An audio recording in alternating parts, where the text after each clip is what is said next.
छात्रों, आज हम रूसी के दूसरा वीडियो में उसकी शिक्षा के स्तर तथा उसकी शिक्षा व्यवस्था के बारे में विस्तार पूर्वक अध्ययन करेंगे। छात्रों, जैसे कि हम जानते हैं कि रूसो प्रकृतिवादी था। उसने मुख्य रूप से स्त्री और नकारात्मक शिक्षा के बारे में विशेष रूप से लिखा और इसी स्तर पर उन्होंने बताया कि शिक्षा के स्तर क्या क्या होने चाहिए। उन्होंने शिक्षा के स्तरों को 4 स्तरों में बांटा है। सबसे पहले शैशव अवस्था, उसके बाद बाल्यावस्था, उसके बाद पूर्व किशोर अवस्था, उसके बाद किशोर अवस्था। शैशव अवस्था जन्म से 5 वर्ष की होती है। रूसो का मानना है कि जब व्यक्ति का जन्म होता है तब से उसकी ही शिक्षा आरंभ हो जाती है।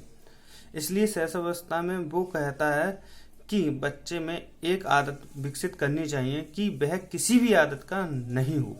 मतलब वो ऐसे ही करने चाहिए। उसका कहने का मतलब ये था कि बच्चे शैशव अवस्था में जिद्दी हो जाते हैं, मतलब किसी आदत के अधीन हो जाते हैं कि उन्हें वैसा करना ही करना है।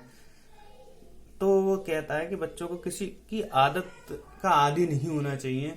बच्चों को इस तरीके से ट्रेंड करें उसके माता पिता कि वो बच्चा किसी आदत को अपने साथ अंत तक ना ले जाए। ठीक।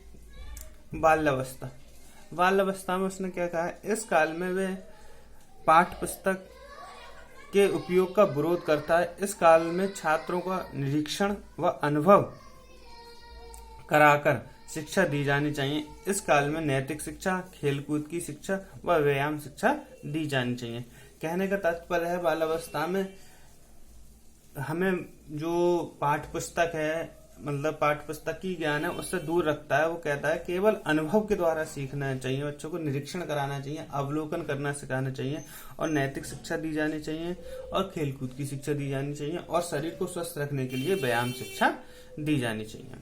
इसके बाद उसने पूर्व किशोर अवस्था बताई है। पूर्व किशोर अवस्था 12 से 15 वर्ष की होती है। 12 वर्ष के बाद बच्चा तीव्रता से सीखता है और इसलिए वह तीव्रता से शिक्षा देने की बात कहता है। बच्चे वो कहता है कि जब 12 वर्ष का बच्चा हो जाता है तो बच्चा बहुत जल्दी सीखता है और उसे जल्दी सीखने की वजह से उसे ज्यादा और तीव्र सिखाना चाहिए। इस स्तर पर प्रकृति विज्ञान, भाषा, गणित, संगीत, चित्रकला, व्यावसायिक प्रशिक्षण देने को रूसो कहता है। रूसो कहता है खास तौर से कि बच्चा अब जल्दी सीख रहा है तो उससे पे भाषा, गणित, चित्रकला और व्यावसायिक प्रशिक्षण, जिससे वो क्या कर सके, अपने जीवन यापन के बारे में भी कुछ सीख सके। ठीक। और उसके बाद आ जाती है उसकी किशोर अवस्था। किशोर अवस्था में उसने कहा है कि किशोर अवस्था में क्या क्या शिक्षा दी जानी चाहिए। किशोर अवस्था हो जाती है उसकी 15 से 18 साल की। उसने जब ये 2 बात कही है, पूर्व किशोर अवस्था और किशोर अवस्था, हमारे जो मुख्य हम मनोविज्ञान में देखते हैं तो ये जन्म से शैशव अवस्था की होती है, जन्म से 5 या 6 वर्ष के लिए, और बाल्यावस्था होती है 6 से 12 वर्ष के लिए, और किशोर अवस्था होती है 12 से 18 वर्ष के लिए। तो हम क्या करते हैं, ऐसा उन्होंने 2 भागों में बांट लिया। पूर्व बाल्यावस्था, किशोर अवस्था, यानी किशोर अवस्था जो होती है उसकी 18 वर्ष तक की होती है। तो किशोर अवस्था की जो वर्ष है 6 वर्ष है। तो आदि अवस्था को उसने पूर्व किशोर अवस्था कहा है और आदि अवस्था को किशोर अवस्था कहा है। जब किशोर अवस्था में बच्चा पहुंच जाता है और उसने इसे चौथा चरण भी माना है शिक्षा का, तो उसमें क्या क्या कहा है। शिक्षा के चतुर्थ चरण में रूसो नैतिक और धार्मिक शिक्षा पर जोर देता है।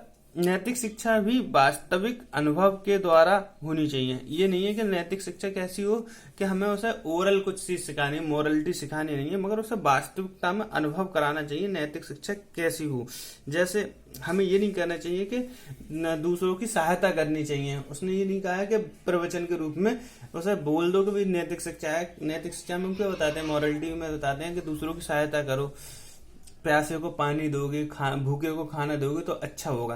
तो वो कहता है कि आप करके देखिए, क्या मतलब कोई परेशान है उस व्यक्ति की, जब सहायता करोगे तो कैसा लगेगा। तो उसको अनुभव होता है व्यक्ति को या बच्चे को, जो बच्चा सीख रहा होता है कि हाँ मैंने आज अच्छा काम किया है। तो उसने वास्तविक अनुभव पर ज्यादा बल दिया है। वास्तविक अनुभव के द्वारा होनी चाहिए, ना कि व्याख्यान के द्वारा। इस अवस्था में धार्मिक शिक्षा, शारीरिक स्वास्थ्य की शिक्षा तथा संगीत व यौन शिक्षा भी देनी चाहिए। यौन शिक्षा के बारे में उसने विस्तृत रूप में कहा है, परंतु हमें ध्यान में रखना चाहिए कि किशोर अवस्था में रूसो ही एक ऐसा शिक्षा शास्त्री है जिसने उस जमाने में 1712 ईस्वी के बाद जब उसका जन्म हुआ, उसके बाद उसने इस शिक्षा के बारे में ज्यादा ध्यान दिया। खासकर 1750 ईस्वी में जब उसका पहला निबंध निकल के आया तो उसने खास तौर पर यौन शिक्षा पर वचन दिए और उन्होंने कहा कि किशोरों को यौन शिक्षा के बारे में आना चाहिए। ठीक।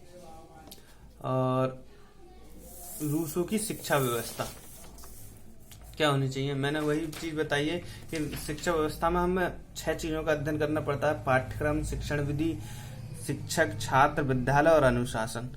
तो पाठ्यक्रम कैरिकुलम क्या होता है, उसने कहा शारीरिक शिक्षा दी जाए, उसके बाद शिल्प शिक्षा दी जाए। शिल्प मतलब हाथ का कारीगर बनाया जाए, व्यक्ति को मतलब व्यवसाय करने के लिए या कोई ना कोई कारीगर जिससे वो अपनी जीवन यापन कर सके, उसके लिए शिल्प शिक्षा भी दी जानी चाहिए। औद्योगिक शिक्षा दी जाए, व्यापार वगैरह कर सके। इतिहास इम्पोर्टेंट बताया है उसने, इतिहास की शिक्षा दी जाए कि हमारे पहले क्या होता था, अब क्या होगा। नैतिक शिक्षा पर बल दिया है उसने। उसके बाद धार्मिक शिक्षा पर बल दिया है। 15 वर्ष के बाद उसने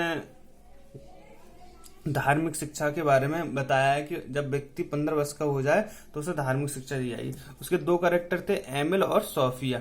उन्होंने द एमिल वाली भी बुक बताई थी मैंने। उसने एक अच्छी तरीके से लिखा हुआ है कि एमिल और उसकी पत्नी सोफिया के बारे में उसने बताया किस तरीके से धार्मिक शिक्षा दी जानी चाहिए। 15 वर्ष के बाद चाहे वो लड़का हो चाहे लड़की हो, उसे धार्मिक शिक्षा देना अति आवश्यक है। सौंदर्य शास्त्र, रूसो किशोरों के लिए सौंदर्य शास्त्र को पढ़ने पर बल देता है। सौंदर्य शास्त्र उसे पर इसलिए बल देता है कि छात्र, किशोर और किशोरियों के लिए सौंदर्य शास्त्र अति आवश्यक और महत्वपूर्ण है। यौन शिक्षा, रूसो ने कहा है विवाह पवित्र संबंध है, इसलिए यौन शिक्षा बहुत जरूरी है कि ये संबंध ना बिगड़े। शिक्षण विधियां, उसकी 2 ही शिक्षण विधियां पर उसने बल दिया है कि अनुभव के द्वारा सीखना और करके सीखने पर। कोई अनुभव स्वयं से और कोई कुछ बता रहा है तो उसे करके सीखे, ऐसे नहीं उसने बोल दिया और हम मान गए। जैसे उसने बताया था मतलब किशोर अवस्था में उसने क्या बताया था, पूर्व किशोर अवस्था में कि हमें हेल्प करनी चाहिए। किशोर अवस्था में उसने बताया था कि नैतिक शिक्षा पर वास्तविक तरीके से ज्ञान नहीं देना चाहिए, बल्कि अनुभव द्वारा ज्ञान देना चाहिए। तो उसने कहा कोई बता रहा है कि हमें नैतिक शिक्षा के दूसरों की सहायता करो, परंतु उसने क्या कहा कि दूसरों की सहायता करके देखना है, तो करके सीखने पर बल दिया है। शिक्षक कैसा होगा, उसने कहा शिक्षक गौड़ होगा, यानी द्वितीयक होगा, केवल छात्र में सहायता करेगा उसके सीखने में। और यहाँ उसने छात्र को मनोवैज्ञानिक माना है, प्राथमिक माना है और प्रथम माना है। विद्यालय क्या होगा, विद्यालय उसने बताया प्रकृति की गोद में हो। इसी कॉन्सेप्ट को लेकर रविंद्रनाथ टैगोर ने अपना विद्यालय बनाया है। उसके बाद है अनुशासन। अनुशासन पे उसने क्या कहा है, बच्चों में उचित अनुशासन की भावना का विकास करने के लिए रूसो के अनुसार बच्चों को पूर्ण स्वतंत्रता देनी चाहिए। मैंने प्रकृतिवाद में नारा बताया था, आदर्शवाद और प्रकृतिवाद का। आदर्शवाद में अनुशासन और प्रकृतिवाद स्वतंत्रता पर बल देता है। Thank you very much.